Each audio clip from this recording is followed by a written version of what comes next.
खरं म्हणजे दोन गोष्टी मला सांगितल्या पाहिजे. पहिले तर आपल्या सरकारने शेतकऱ्यांकरता महत्वाचा निर्णय घेतला. आता आम्ही तुमचं विजेचं बिलच माफ केलेलं आहे. कोणत्याही शेतकऱ्याला विजेचं बिल भरावं लागणार नाही. आणि सोबत दुसरं काय केलंय? सोबत दुसरं आम्ही सौर कृषी वाहिनीची योजना आणली. महाराष्ट्रातल्या शेतकऱ्यांना 16,000 मेगावॅट वीज लागते.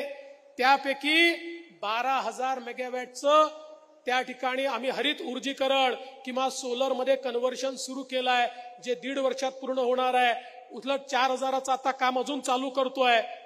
2 वर्षानंतर शेतकऱ्यांच्या शेतात जाणारा विजेचा युनिट हा सोलरचा असणार आहे. त्यामुळे शेतकऱ्यांना 365 दिवस दिवसा वीज आम्ही देऊ. त्यांना रात्रीच्या विजेची आवश्यकता पडणार नाही. म्हणजे विजेचं बिलही नाही आणि 24 तास तुम्हाला वीज त्या ठिकाणी देण्याचं काम आपलं महायुतीचं सरकार या ठिकाणी करताय.